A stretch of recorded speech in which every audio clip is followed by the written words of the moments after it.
it's Sherry Truhlar with Red Apple Auctions, and I want to talk to you today about 5 areas that you can examine within your benefit auction budget and eliminate or change in order to save money in your bottom line.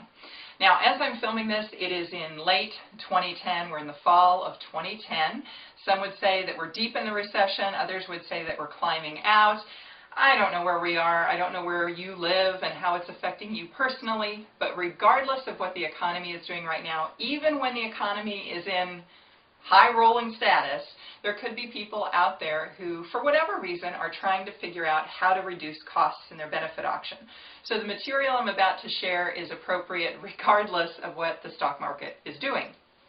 Now, what got me to thinking about this was that I had read about a study. It was a 10-year study conducted by the National Business Travel Association, NBTA, and they found that for every dollar that had been spent for business travel, that it generated $15 worth of business. So for every dollar spent, it made 15. That's a great return of your investment.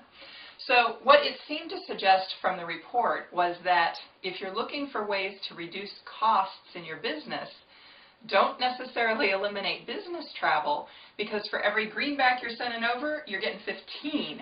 And so that was a really good return. So what I want to suggest that in your own benefit auction, there are certain places that you can cut that are going to have a profound effect, and others that you cut and you won't have much of an effect. You want to target those ones that don't have much of an effect. If your event is such that you're not focused on making money, maybe your reputation really isn't at stake, maybe this is not so important of a fundraiser, it's really just a party that you're throwing and an auction is a loose element of that. If that's the case, I would say it doesn't matter who your auctioneer is. You can take a board member who's gregarious, you can take your best friend. If you want to get up on stage and try to do it or ask for money, you can. It's not a big deal because there's nothing riding on the auction. But if your auction is in fact important and you do need to hit certain fundraising goals and professionalism is a necessary part of what you're trying to do, don't eliminate paying for your benefit auctioneer.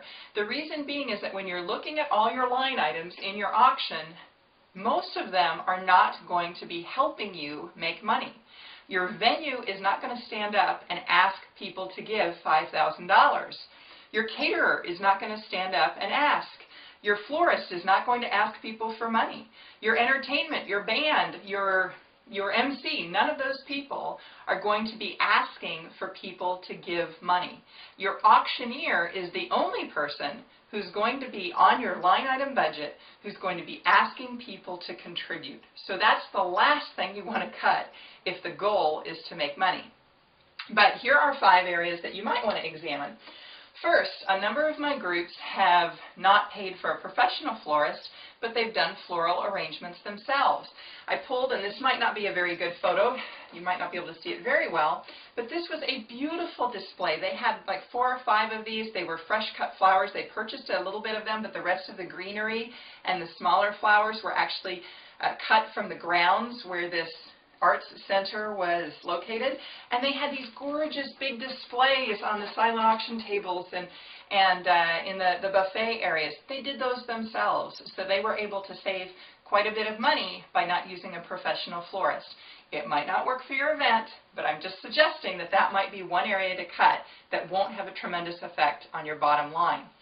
Secondly, consider eliminating the catalog. Perhaps you can put the catalog online and encourage people to download it. It could be in a PDF format. Maybe it could even be searchable for them. But it could be emailed out. It doesn't necessarily need to be handed to them that night or mailed to them in advance.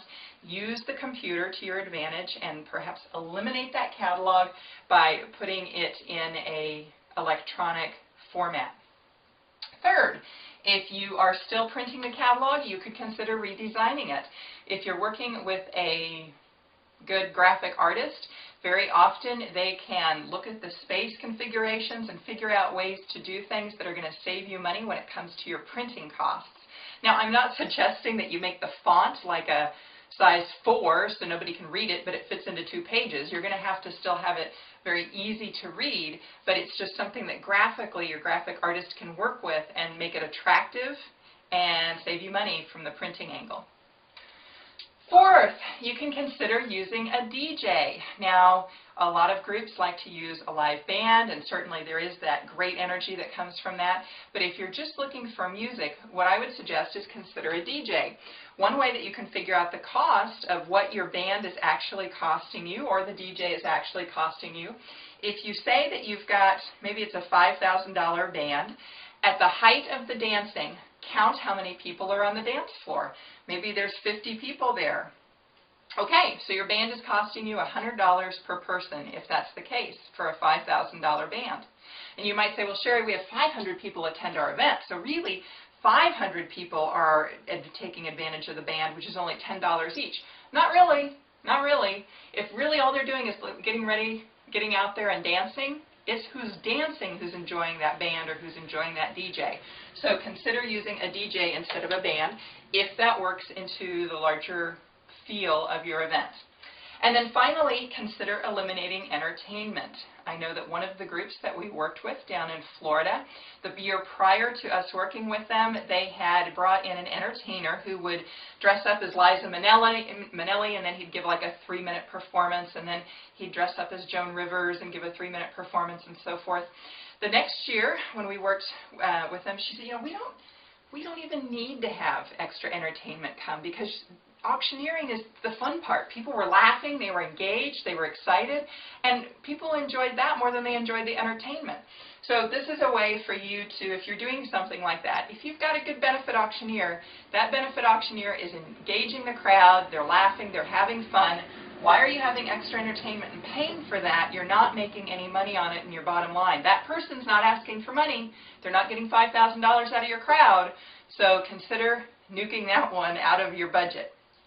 So, I'm Sherry Truhlar with Red Apple Auctions. If you're looking for more free tips, I've even got a free gift for you actually on my website. It's redappleauctions.com. And I think it's the item guide is what we're still promoting. It is our top 100 items that I sold in charity auctions last year. So if you're wondering what's really hot right now, what's selling well, what's selling for above value, get the item guide. If you just put in your email, I'll instantly send that out to you, and you'll be able to share that at your next procurement meeting and get some great ideas going for what's selling well in auctions today. Hey, I'm Sherry Truhlar with Red Apple Auctions. Thanks for watching.